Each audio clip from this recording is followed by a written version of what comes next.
Hello साथियों, कैसे आप सब। देखिए, जैसा कि हमने आप सभी से वादा किया था कि हम लोग आपको सभी सब्जेक्ट जो है प्रोवाइड कराएंगे, उसी चीज़ को आगे बढ़ाते हुए आज हम आपके लिए मैथ्स को शुरू करने जा रहे हैं। ठीक है, मैथ्स को बहुत ही बेसिक लेवल से हाई लेवल तक हम लोग देखने वाले हैं। और आज जो इंपॉर्टेंट चैप्टर रहने वाला है वो है हमारा नंबर सिस्टम। ठीक है, जैसा आप सभी जानते हैं, नंबर सिस्टम किसी भी एग्जाम के अंदर 3 से 4 क्वेश्चन आराम से पूछे जाते हैं इस चैप्टर से। तो ये चैप्टर बहुत ही ज़्यादा इंपॉर्टेंट है।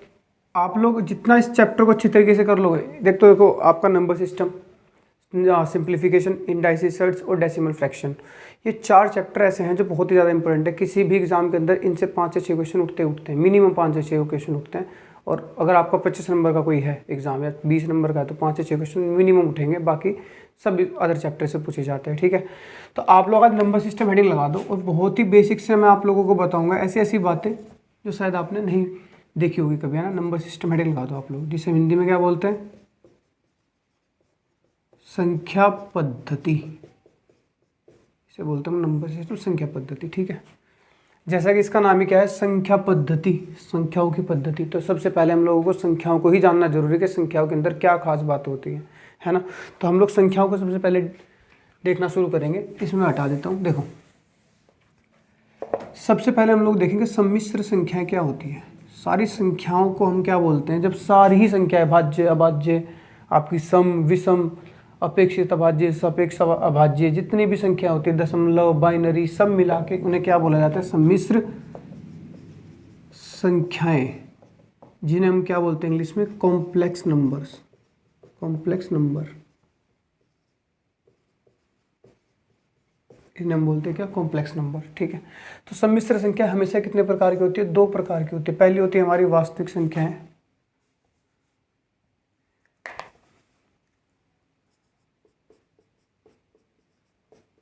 वास्तविक संख्याएं, और दूसरी हमारी होती हैं काल्पनिक संख्याएं, काल्पनिक संख्याएं, जिन्हें हम बोलते हैं इमेजिनरी नंबर, इमेजिनरी नंबर, और इन्हें हम क्या बोलते हैं, रियल नंबर, रियल नंबर। ठीक है, काल्पनिक नंबर संख्याओं में जो हमारा आता है वो आता है आयोटा। आपने आयोटा पढ़ा होगा, जिसे हम लोग आई से डिनोट करते हैं। जैसे अंडर रूट के अंदर कोई भी नेगेटिव वैल्यू आती है तो ये बाहर आई के रूप में ही निकल के आती है, उसे हम बोलते हैं आयोटा। वास्तविक संख्या की अगर मैं बात करूँ, वास्तविक संख्या आपकी प्लस इन्फिनिटी से लेके माइनस इन्फिनिटी तक जाती हैं। ये हमारी क्या है, सारी की सारी वास्तविक संख्याओं में काउंट हो जाती है। ठीक है, अगर मैं वास्तविक संख्याओं की भी बात करूँ तो ये कुछ 3 प्रकार की कही जाती है। एक होती है दशमलव, एक होती है बाइनरी, और एक होता है पूर्णांक। क्या होता है, एक पूर्णांक। दशमलव, जिसके नाम में क्या आ रहा है 10, इसका मतलब यहाँ पे कितनी डिजिट यूज होती है, 10 डिजिट यूज होती है। इसके नाम में ही बाइनरी आ रहा है, जिसे हम इंग्लिश में क्या बोलते हैं, बाइनरी। बाई का मतलब भी क्या होता है, 2। यहाँ पे 2 डिजिट का यूज होता है, जो कि कौन कौन सी है, एक तो 0 और एक 1। और यहाँ पे कौन सी होती है 10 डिजिट, वो 0 हो गया, 1 2 3 4 5 6 7 8 और 9, टोटल कितनी होगी, 10। यहाँ पे सिर्फ 0 और 1 यूज़ होती है। पूर्णांक को हम लोग बाद में देखेंगे। ठीक है, बाइनरी को भी हम लोग देखेंगे, बाइनरी को कैसे जोड़ा जाता है, बाइनरी को कैसे घटाया जाता है, बाइनरी की कैसे गुणा की जाती है, बाइनरी की कैसे डिवीजन किया जाता है। तो इस तरीके से बाइनरी के बारे में हम लोग पढ़ेंगे, लेकिन ये इतना भी इम्पोर्टेंट नहीं है, इसे सबसे बाद में चेक करेंगे। ठीक है, सबसे मेन हमारे लिए एक तो ये है और एक हमारे लिए ये है एग्जाम के पॉइंट ऑफ व्यू से, इसे हम लोग सबसे बाद में देखेंगे, इसे मैं आपको बताऊंगा। ठीक है, तो अब मैं दशमलव की बात करता हूँ। सबसे पहले ध्यान से समझ जाना, बहुत ही बारीकी से चीज़ों को मैं बताऊंगा। सबसे पहले हम लोग किसे देखते हैं, दशमलव को देखते हैं, यानी डेसिमल। डेसिमल को हम लोग देखते हैं। डेसिमल 2 तरीके की होती है। देखो, दशमलव में आपके होती है, एक तो होती है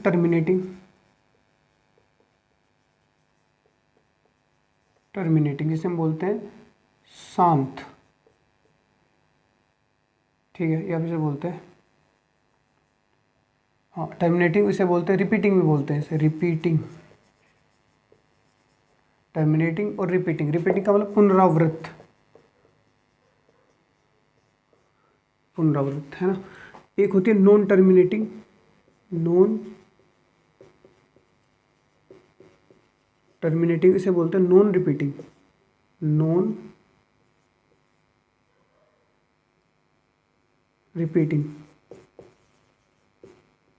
नॉन रिपीटेड यानी अपुनरावृत, अपुनरावृत यानी रिपीट होती है और ये नहीं रिपीट होती है, ठीक है ना।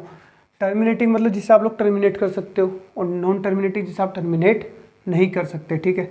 जो टर्मिनेटिंग होती है वही रिपीटिंग होती है, जो नॉन टर्मिनेटिंग होती है वही क्या होती है, नॉन रिपीटिंग। और एक बात हमेशा ध्यान रखनी है, जो टर्मिनेटिंग होती है और रिपीटिंग होती है उसे हम क्या बोलते हैं, परिमेय संख्याएं। उसे क्या बोल देते हैं हम लोग, परिमेय संख्या।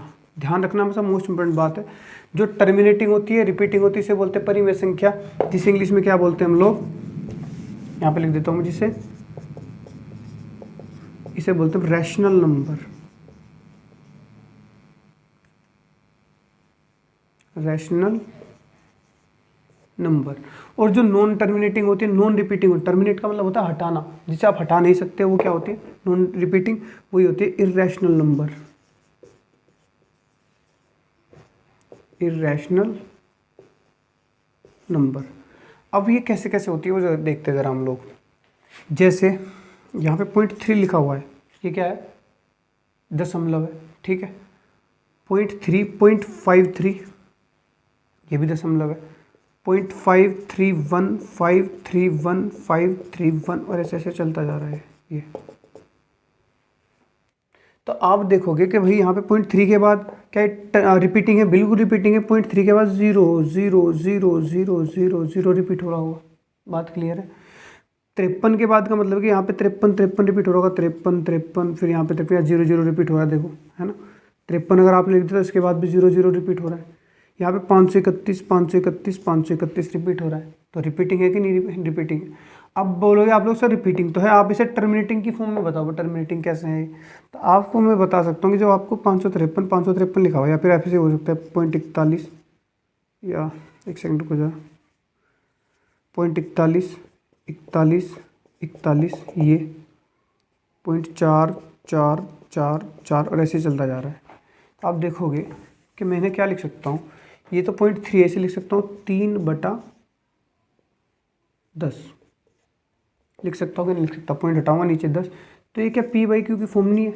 और आप लोग, हम लोग शुरू से क्या पढ़ते आ रहे हैं कि परिमेय संख्या क्या होती है, रैशनल नंबर वो होता है जिसे p/q की फॉर्म में लिखा जा सकता है, उसे हम लोग क्या बोल देते हैं, उसे हम लोग बोल सकते हैं कि ये परिमेय संख्या है, ठीक है। दूसरा, अब यहाँ पे अगर ये 53 लिखा हुआ, आप इसे क्या लिख सकते हो, 53/100, तो ये भी एक p/q की फॉर्म में लिखा जा सकता है, क्लियर है बात। फिर अगर मैं इसकी बात करूँ, देखो 553 531 531 लिखा हुआ है, तो आप इसे लिख सकते हो 531 बटे, या हम लोग इसे बोल सकते हैं, ये इसे बोलते हैं हम लोग रिकरिंग डेसिमल।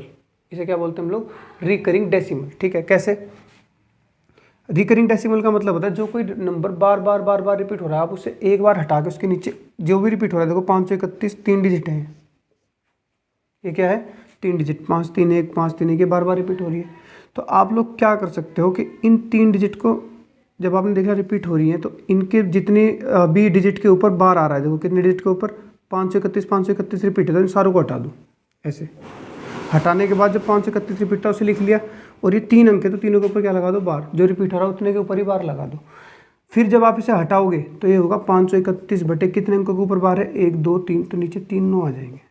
तो ये भी क्या है, p/q की फॉर्म नहीं है, ये भी क्या है, p/q की फॉर्म है। तो आप इसे भी क्या लिख सकते हो कि ये क्या है भाई आपकी, ये आपकी रिपीटिंग है और टर्मिनेटिंग है, और यही क्या है, परिमेय संख्या है। अब इसकी बात करते हैं, आप यहाँ पे देख रहे हो कौन रिपीट हो रहा है, 41 41 41, तो आपने 41 लिख लिया और इसके ऊपर ही क्या लगा दिया भाई कि यही बार बार रिपीट हो रहा है। जैसे मैं लिख दूँ ना 0.53 का बार, तो आप ये समझोगे कि 53 53 53 रिपीट हो रहा है। अगर मैं बोल दूँ 5 53 42 का बार ऐसे, तो आप समझोगे कि 53 42 53 42 53 42 ही रिपीट हो रहा है बाद में। इसका कहने का मतलब ये होता है। आपने देखा 0.41 का बार है, तो आपने 41 लिखना है, और कितने अंकों के बार है, 1 2, तो नीचे कितने लगा दें, दोनों। तो ये भी p/q की फॉर्म बन गई, ठीक है ना। इसी तरीके से यहाँ पे 4 4 4 4 रिपीट हो रहा है, आप इसे लिख सकते हो 4/9, तो p/q की फॉर्म होगी। तो परिमेय संख्या क्या है, परिमेय संख्या वो है जिसे p/q की फॉर्म में लिखा जा सकता है, फॉर्म में लिखा जा सकता है, जिसे पी बाई क्यू की फॉर्म में लिखा जा सकता है, उसे हम लोग क्या बोलते हैं कि वो परिमेय संख्या है। ठीक है, अब आप कहोगे कि जी पाई क्या है। पाई की एक वैल्यू होती है 22/7। तो 22/7 क्या है, परिमेय संख्या। लेकिन पाई एक परिमेय संख्या नहीं है। वो क्यों है मैं बताता हूँ, देखो ध्यान से। जैसे अगर मैं बोलूँ √4 क्या है, √9 क्या है, √16 क्या है, तो आप देखोगे √4 है। जैसे इसे लिख सकते हो आप लोग 2, इसे लिख सकते हो 3, इसे लिख सकते हो 4, लिख सकते हो। तो नॉर्मल नंबर 2, 3, 4 ये सभी क्या होते हैं, ये भी परिमेय संख्या होती है। क्यों होती है, क्योंकि जैसे 2 लिखा हुआ है तो आप इसके बटे में 1 लिख सकते हैं। तो ये तो हो गया p और ये हो गया q, तो ये भी तो p बाई क्यू की फॉर्म है। तो यानी अंडर रूट के अंदर ऐसी वैल्यू जो बाहर आ सकती है, जैसे √25 का बाहर कितना आ जाएगा 5, तो ये क्या है, एक परिमेय संख्या है। √36 का कितना बाहर आ जाएगा 6, तो ये क्या है, परिमेय संख्या। लेकिन मैं बोलूँ √35 तो एक परिमेय संख्या नहीं है, क्योंकि 35 का इसका रूट नहीं होता। ठीक है, अब यहाँ करते हैं हम लोग बात। जैसे कि मैंने आपको क्या फॉर्म दिखाई थी, मैंने आपको कुछ ऐसी फॉर्म दिखाई थी 0.3, 0.53, 0.53, 53, 53, 541, 541, 541 और 0.4444 ऐसे चलता जा रहा था। तो ये सारी क्या थी, मैं लिखूँ 2, 3, 4, 1, 5, 6, कितनी भी संख्या ले लो, सारी क्या है, ये परिमेय संख्या है, मैंने बताई। अब इधर देखो रैशनल नंबर के अंदर आप लोग, अगर मैं बोलूँ 0.32141256 ऐसे चलता जा रहा है। आप मुझे बताओ कहीं रिपीटिंग है, कहीं से भी आपको लग रहा हो कि 32 32 32 रिपीट हो रहा है, 321 321 321 कहीं रिपीटिंग है, आप कहोगे नहीं बिल्कुल नहीं पता लग रहा, किस नंबर के बाद कौन सा नंबर आ जाए इसका अंदाज़ा ही लाइन लगाया जा रहा है ना। जैसे यहाँ पर अंदाज़ा लगाया जा रहा था 53 53 53 है, 541 541 541 है।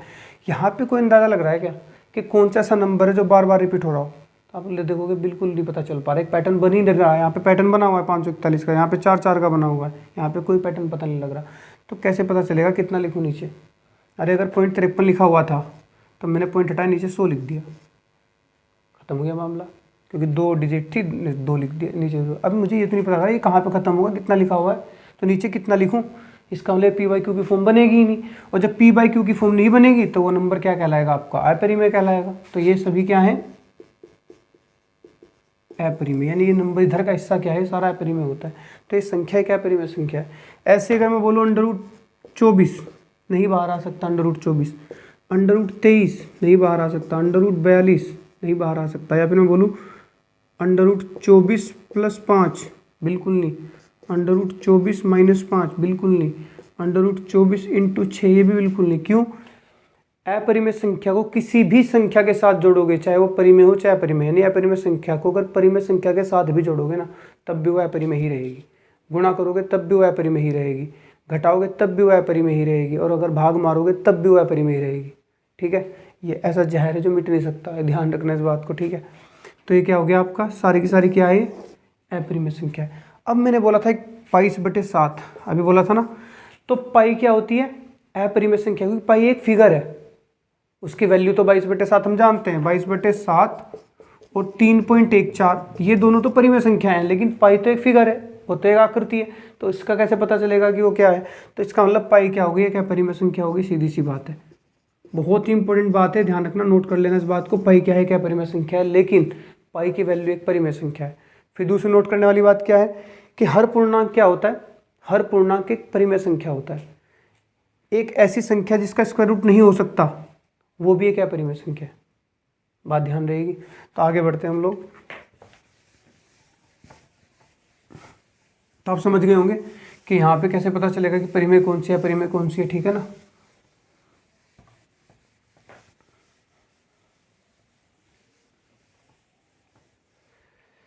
चलो फिर आपसे पूछेगा निम्नलिखित में से कौन सी परिमेय संख्या है, ऐसे पूछ लेगा यहाँ से।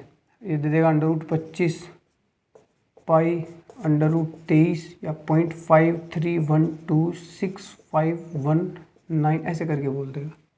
तो आप देखोगे इसका स्क्वायर रूट बाहर नहीं आ सकता, ये भी अपरिमेय है, ये इसका पता नहीं चला तो परिमेय कौन सी है 25 की, इसका बाहर कितना आ जाएगा 5, ऐसे परिमेय संख्या पूछ लेगा। ठीक है, फिर बोलेगा निम्नलिखित में से कौन सी शांत दशमलव है। शांत को बोलते हैं हम लोग टर्मिनेटिंग और अशांत को बोलते हैं हम लोग नॉन टर्मिनेटिंग।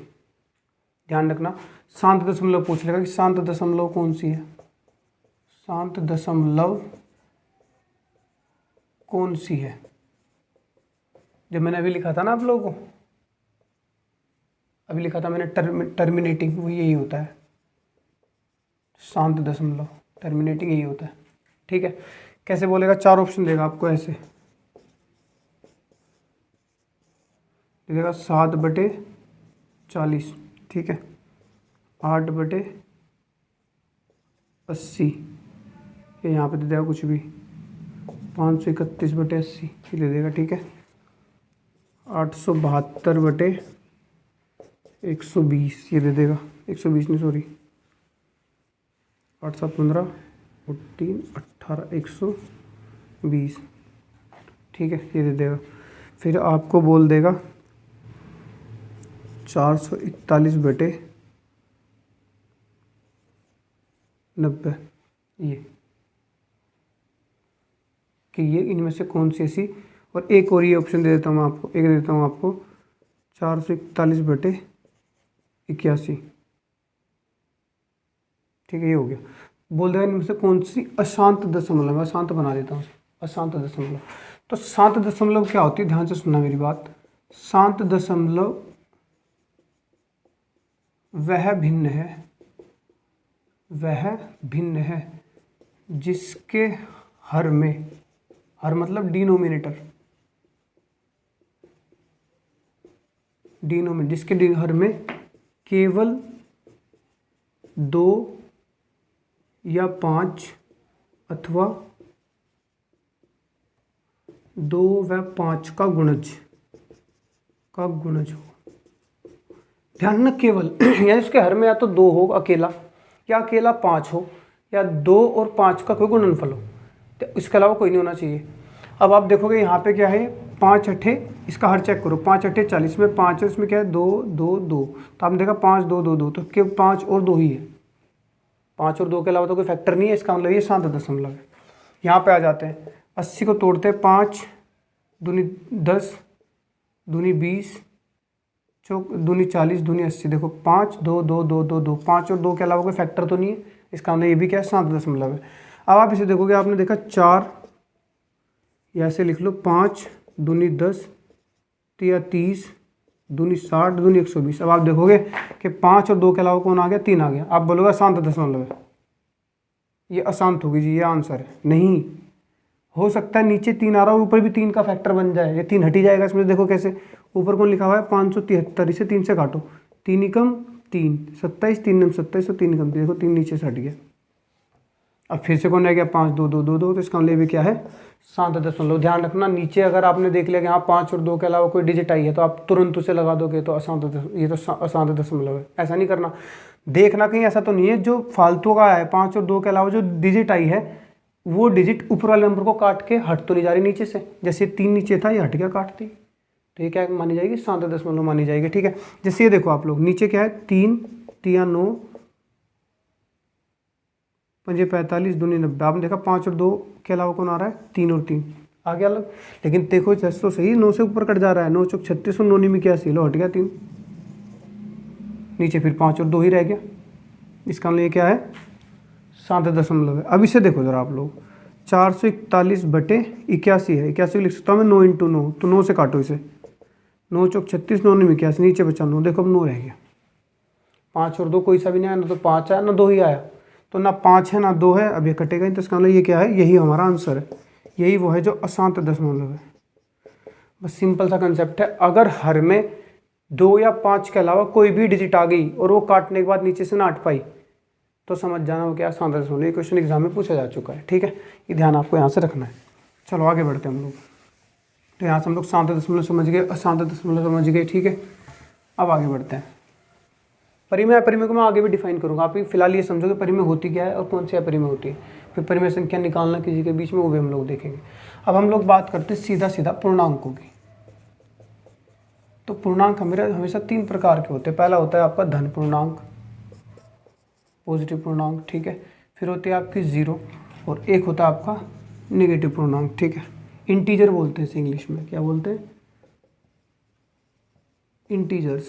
ठीक है, जीरो क्या होती है, जीरो हमेशा क्या है, एक सम संख्या है, ध्यान रखना हमेशा। जीरो क्या है हमारी सम संख्या। आपके पूर्णांक क्या होते हैं पॉजिटिव, और ये क्या होते हैं नेगेटिव। तो नेगेटिव पूर्णांक को हम लोग अभी थोड़ी देर के लिए रख देते हैं। अब मान लेते हो आप एक से शुरू करते हो, 1 2 3 4 5 और कहाँ तक जाते हो पॉजिटिव इन्फिनिटी, तो होते हैं क्या आपका धन पूर्णांक है। ऋण पूर्णांक क्या है, नेगेटिव इन्फिनिटी से आ रहे हो आप लोग, पीछे से चलते हुए आ रहे हो, फिर यहाँ पे -2 -1 -3 ऐसे आ रहे हो, तो ये क्या है सबके सब नेगेटिव पूर्णांक है। ठीक है, तो सबसे पहले हम लोग पॉजिटिव पूर्णांक को देख लेते हैं। पॉजिटिव पूर्णांक के भी दो प्रकार होते हैं, कौन कौन से देखो।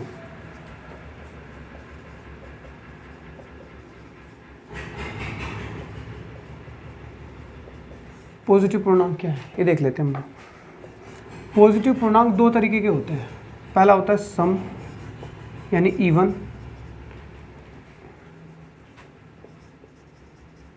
एक होता है विषम,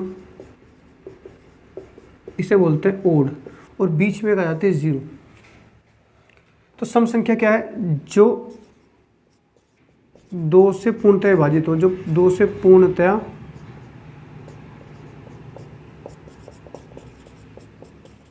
विभाजित हो, वो क्या है आपका सम संख्या है, इवन नंबर है। विषम क्या है, जो दो से पूर्णतया न कटे, वो क्या है विषम संख्या है। अब दो से कौन कटेगा भाई, दो कट जाएगा, 4 32 40 50 62, ये क्या है दो से कटते हैं। जो से दो से नहीं कटता वो क्या है आपका 1 3 5 7 9 11 ऐसे इन्फिनिटी तक चलता जाएगा, ये दो से नहीं कटेंगे। जीरो बहुत इंपॉर्टेंट क्वेश्चन है ये वाला। जीरो क्या है, एक संपूर्णांक है। जीरो क्या है, एक संपूर्णांक है। कैसे मैं प्रूफ कर देता हूँ, देखो भाई आप लोग माइनस के 5 से चलते आ रहे हो, मैं विषम संख्या की सीरीज बनाता हूँ। -5 के बाद क्या आएगा, -3 आएगा। दो का अंतर होता है ना, सम और विषम में दो का अंतर होता है। तो 5 के बाद 3 आएगा, 3 के बाद 1 आएगा। जैसे -1 में 2 जोड़ोगे 1 पे आ जाओगे, -1 में 2 जोड़ोगे, 2 में से 1 आ जाओगे, जीरो आया नहीं आया। फिर 1 में 2 जोड़ोगे 3 5 7 लो चलते जा रहे हो। लेकिन अगर मैं किससे आ रहा हूँ, -6 से आ रहा हूँ, फिर -4 फिर -2, यहाँ पे भी 2 का अंतर होता है। फिर -2 में +2 करोगे 0 आ जाएगा, देखो। फिर 0 में 2 जोड़ोगे 2 4 लो, देखो 0 आ गई। सम संख्या की सीरीज में 0 आ गई, विषम संख्या की सीरीज में 0 नहीं आई। इसका मतलब क्या है कि 0 क्या है, एक सम संख्या। भूल गए तो ऐसे याद रख लेना, ध्यान रखना, 0 क्या है सम संख्या। आगे बढ़ते हैं। पॉजिटिव इंटीजर और कितने प्रकार के होते हैं, देखो।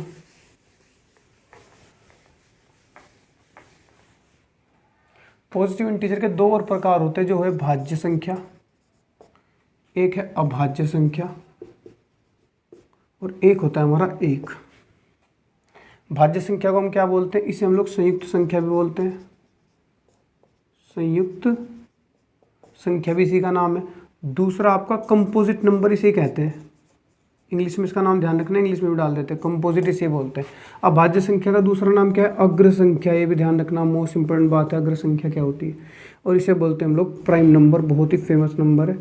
प्राइम नंबर सभी ने कहीं ना कहीं नाम सुना ही होगा, इसे बोलते हैं प्राइम नंबर। ठीक है, अब अगर मैं एक की बात, भाज्य संख्या क्या है, जिसके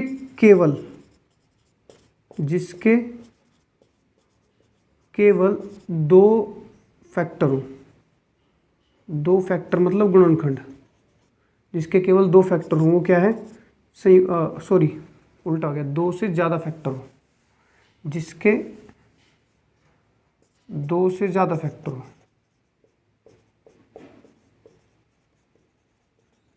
जिसके दो से ज़्यादा फैक्टर। जैसे 4 को देखो आप लोग, 2 काटेगा भाई, 4 को कौन काटेगा, एक तो सबको काटता है, एक तो काटेगा ही, 2 भी काटेगा और खुद 4 भी काट देगा।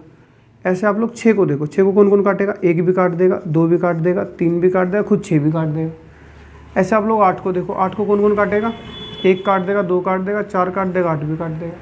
9 को कौन काटेगा, 1 काट देगा, 3 काट देगा और खुद 9 भी काट देगा। तो ये सारे क्या है, ये सारे के सारे भाज्य संख्या हैं। अब हम बात करते हैं इनकी अभाज्य संख्याओं की, जिसके केवल दो फैक्टर हो, क्या है अभाज्य संख्या। कैसे, आप 2 को देखो, सबसे पहले तो 1 काटेगा, 2 काटेगा, कितने फैक्टर है, सिर्फ 2। 3 को देखो, 3 को केवल 1 काटेगा या 3 काटेगा। 5 को देखो, या तो 5 को 1 काट सकता है, खुद 5 काट सकता है। 7 को या तो 1 काटेगा या 7, ऐसे आपका 11 को या तो 1 काटेगा या 11, तो ये तो फैक्टर है।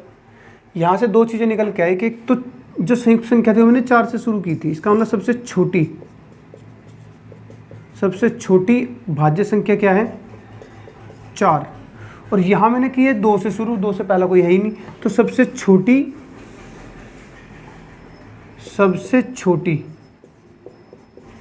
अभाज्य संख्या कौन सी है, सबसे छोटी अभाज्य संख्या है 2। अब बात आती है इसकी, ये क्या है, अभी मैंने बताया भाज्य संख्या वो जिसके 2 से ज़्यादा फैक्टर हो, अभाज्य संख्या वो जिसके केवल 2 फैक्टर हो। तो फिर एक क्या है, तो एक के ना तो 2 फैक्टर हो रहे और ना 2 से, 2 जब 2 ही नहीं हो रहे तो 3 कहाँ से, 2 से ज़्यादा कैसे हो जाएंगे। इसका मतलब एक क्या हो गया, एक ना तो भाज्य है ना भाज्य है। भाई जिसके 2 ही फैक्टर नहीं हो पा रहे तो कौन काटेगा, एक ही तो काट सकता है, दूसरा तो फैक्टर नहीं बन रहा। तो मिनिमम तो 2 होने ही चाहिए थे, इसके तो 2 ही नहीं हुए, 2 से ज़्यादा तो क्या हो जाएंगे। इसका ना तो ये भाज्य संख्या ना ही ये भाज्य संख्या है। जब बात भाज्य की आ ही गई है तो आपको हमेशा एक बात ध्यान रखनी है कि 1 से लेके 25 तक तो 9 भाज्य संख्या होती है, फिर 25 से लेके 50 तक 6, 50 से लेके 75 तक 6 भाज्य संख्या होती है, 75 से लेके 100 तक 4 अभाज्य संख्या होती है। टोटल मिला के कितनी होती है, 25 अभाज्य संख्या होती है। ये आपको ध्यान रखना, क्वेश्चन ऐसे पूछ लेगा कि 5 से लेके 25 तक कुल कितनी अभाज्य संख्या। आपको पता है 1 से 25 तक कितनी है, 9। तो 5 से पहले कौन सी अभाज्य संख्या आई थी, 3 और 2, बस ये 2 इसने काउंट नहीं करी, 2 हटा दो, कितनी बची, 7। आपसे बोलेगा 15 से लेके 45 तक कितनी अभाज्य संख्या है, ठीक है ना, 15 से लेके 45 तक। तो आपको पता है कि 50 तक कितनी होती है भाई, 1 से लेके 50 तक टोटल 15 है। मैंने यहाँ 45 का 50 ले लिया, तो मैंने 1 से लेके 50 तक मान लिया इस पूरे को। तो 45 के बाद में कौन सी अभाज्य संख्या आती है, 45 के बाद 46 नहीं आती, 47, 48, 49, 1 आती है 47। तो एक तो ये घटा दो, माइनस कर दो इसमें से। भाई 1 से लेकर 50 तक आपने लिया था, 15 से 45 तक पूछा आपने, 5 फालतू ले ली ना, उन 5 में एक 47 से जो अभाज्य संख्या होती है वो हटा दी। 15 से पहले कौन कौन होती है, 2 होती है, ठीक है। 2 के बाद 3, 5, 7, 11 और 13, 1, 2, 3, 4, 5, 6 हटा दो, 6 और 1, 7 घटा दो, यानी पूरी तो 8 होती है। 15 में 7 गया 8। अब इजीली कैलकुलेट कर सकते हो, कोई दिक्कत नहीं आएगी इसमें, ठीक है। चलो जी, अब भाज्य संख्या के बारे में मैं आपको बताऊंगा किस किस तरीके से क्वेश्चन पूछे जाते हैं, डिटेलिंग बताऊंगा। फिलहाल ओवरव्यू देख लेते हैं हम लोग इसका, है ना। तो पॉजिटिव इंटीजर हो गए। अब इसके बाद होती है द्विअभाज्य संख्याएं। द्विअभाज्य संख्याएं क्या होती है, जिन्हें बोलते हैं ट्विंस प्राइम। ट्विंस प्राइम ये क्या होती है, वे अभाज्य संख्या जिनमें 2 का गैप होता है उन्हें हम क्या बोलते हैं, द्विअभाज्य। जिनमें 2 का अंतर हो उसे हम क्या बोलते हैं, द्विअभाज्य। जैसे 3 और 5, पहला 3 और 5 को देखो, ये क्या है, द्विअभाज्य। कितने का अंतर है, 2 का। 5 और 7, 11 और 13, 17 और 19, इन सभी में कितने का अंतर है, 2 का, 2 का और 2 का। ये द्विअभाज्य संख्या है। बोल देगा नीचे 4 ऑप्शन देके, निम्नलिखित में से कौन सी द्विअभाज्य संख्या है, तो 3, 5 एक ऑप्शन डाल दिया, फिर 4, 9, है ना, 11, 17, यहाँ पे डाल देगा आपका 19 और 23। इसमें 4 का गैप है, इसमें 6 का, इसमें 5 का, यहाँ पे देखो 2 का गैप है, ये आंसर है। इस तरीके से पूछ लेगा, ठीक है। उसके बाद हमारा आता है फिर हमारा सहभाज्य संख्याएं। सहभाज्य संख्या क्या होती है, यानी कोप्राइम नंबर। कोप्राइम नंबर क्या होते हैं, कोप्राइम नंबर होते हैं जैसे 3 और 5 है, ये द्विअभाज्य भी, कोप्राइम नंबर भी है। दोनों के दोनों प्राइम होने चाहिए, ठीक है, और एक दूसरे से ना कटे। दोनों के दोनों प्राइम हो और एक दूसरे से ना कटे, दोनों प्राइम हो, दोनों क्या हो, प्राइम हो, और किसी भी एक कॉमन संख्या से ना कटे, कॉमन संख्या से ना कटे। जैसे 3, 5 हो गया, एग्जाम्पल मैंने दिया 3, 5, 17, 23, दोनों भाज्य किसी से नहीं कटते। 31, 41, ठीक है, 53, 59 नहीं कटते, सहभाज्य संख्या है, ठीक है। उसके बाद आती है अपेक्षित अभाज्य। उसके बाद हमारी कौन सी आती है? अपेक्षित अभाज्य क्या होती है? जिनका HCF क्या हो, जिनका HCF 1 हो, यानी उन्हें सिर्फ कौन काट सकता हो? सिर्फ एक काट सकता हो, एक के अलावा कोई संख्या ना काट सकते हो। लेकिन इसमें और इसमें अंतर क्या है? HCF तो इनका भी एक ही है, देखो इन्हें भी एक ही काट सकता है और कोई संख्या नहीं काट सकती, एक के अलावा इन्हें कोई नहीं काट सकता। यानी कि जितनी भी सहभाज्य हो सकती हैं, जितनी सभी सहभाज्य संख्याएं, यानी जितनी भी सहभाज्य संख्याएं हैं वो सभी क्या होती हैं? वो सभी अपेक्षित अभाज्य होती है, ध्यान रखना। अपेक्षित अभाज्य होती है, ध्यान रखना। सभी सहभाज्य संख्या क्या होती है? अपेक्षित अभाज्य होती है। अब इनमें अंतर क्या है दोनों में? दोनों में अंतर ये है कि इसके दोनों नंबर क्या हो सकते हैं? इसके दोनों नंबर अभाज्य होते हैं, लेकिन इसके लिए ऐसा जरूरी नहीं है। ये दोनों अभाज्य हो भी सकते, नहीं भी हो सकते। जैसे एक 3 हो जाएगा और एक आपका हो जाएगा 10, ये अभाज्य, लेकिन ये अभाज्य नहीं है। यहाँ पे हो सकता है 9 हो और ये 11 हो, ये अभाज्य, लेकिन ये अभाज्य नहीं है, ठीक है। यहाँ पे हो सकता है 15 हो और ये आपका 31 हो, ये अभाज्य, लेकिन ये नहीं है, देखो। तो इनमें से कोई भी एक, यहाँ पे दोनों क्या बोली मैंने? प्राइम होती है। ये दोनों प्राइम हो भी सकती हैं, अन्यथा एक प्राइम व एक कंपोजिट हो सकती है, एक कंपोजिट हो सकती है। ये आपको ध्यान रखना, दोनों में अंतर समझ गए, ठीक है। आगे बढ़ते हैं। अब बात करते हैं हम लोग पूर्ण संख्या क्या होती है, जिसे हम बोलते हैं परफेक्ट नंबर। एक होती है पूर्ण संख्या जिसे हम बोलते हैं परफेक्ट नंबर। क्या होता है परफेक्ट नंबर? वो है जैसे आपने कोई संख्या ली, उसका गुणनखंड कर दिया, तो उसके जो फैक्टर है उन्हें जोड़ के भी अगर वही संख्या बन जाए, मतलब आपने किसी नंबर का फैक्टर किया और फैक्टर करके जो नंबर है उन्हें जोड़ दिया, उन्हें जोड़ने के बाद भी क्या बन जाए? वही संख्या बन जाए, उसे बोलते हैं परफेक्ट नंबर। जैसे 6 को देखो, 6 को कौन काट सकता है? 1 काट सकता है, 2 और 3, ये तो इसके फैक्टर है। 6 को 1 काट सकता है, 2 और 3, तो ये इनके अलावा तो कोई नहीं काट सकता। इन्हें जोड़ो, 3 2 5 और 1 6, देखो क्या बना? 6, तो 6 ही बन गया, यानी कि क्या है? परफेक्ट संख्या है। जैसे मैं 28 को ले लेता हूँ, 28 कौन काटेगा? 1 काटेगा, 2 4 7, उसके बाद मेरे ख्याल से 14 काटता है, ठीक है। देखो जोड़ो, 2 और 1 3, 4 और 3 7 7 14 14 28, देखो बन गया। मैं 15 को देखता हूँ, 15 कौन काटेगा? 1 काटेगा, 3 काटेगा, 5 काटेगा, 5 और 3 8 और 1 9, देखो ये नहीं बना, नहीं बना, देखो, और ये बन गया, बल्कि 28 था, 28 बन गया। तो ये आपका परफेक्ट संख्या नहीं है। तो बात समझ में आई कुछ? क्या बोला मैंने? फिर बात आती है प्राकृत संख्या क्या है। प्राकृत संख्या भी समझना जरूरी है, बहुत इंपॉर्टेंट बात है। प्राकृत संख्या हमेशा 1 से शुरू होती है, 1 2 3, ये प्राकृत संख्या है, इन्फिनिटी तक जाएगी। मैं बोलूँ संख्या क्या है? पूर्ण संख्या क्या होती है? पूर्ण संख्या माइनस इन्फिनिटी से ले प्लस इन्फिनिटी से लेकर और माइनस इन्फिनिटी तक सारी संख्या क्या है? पूर्ण संख्या। इनमें सारी आ जाएगी, जीरो भी, नेगेटिव भी, ठीक है, जीरो भी आ जाएगा, नेगेटिव संख्याएं भी आ जाएंगी और पॉजिटिव संख्याएं भी आ जाएंगी, ठीक है, सारी संख्या आ जाएगी। प्राकृत संख्या, प्राकृत का मतलब है प्रकृति में, जो नंबर में प्रकृति से मिले। जीरो की क्या हुई थी? खोज, आप ऐसे याद रख सकते हो, जीरो की तो खोज हुई थी तो प्रकृति में थी नहीं, तो आप यहाँ से याद रख सकते हो, ठीक है। प्राकृत संख्या, पूर्ण संख्या। अगर आपसे बोले सम संख्या बताओ, तो सम संख्या कहाँ से शुरू होगी? 0 2 4 6 ऐसे शुरू होगी। यहीं अगर मैं बोल दूं प्राकृत सम संख्या, प्राकृत सम संख्या, फिर आ गया प्रकृति, तो प्रकृति में 0 थी नहीं, तो आपको कहाँ शुरू करना पड़ेगा? 2 से। बहुत ही बात इंपॉर्टेंट है, ध्यान रखना। 0 2 4 6 8 ऐसे चलता चला जाएगा। फिर अगर मैं यहाँ पे बोलूँ विषम संख्या, तो विषम संख्या तो 1 से शुरू होगी। विषम तो कहाँ शुरू होगी? 1 से, 1 3 है ना, फिर 5 7।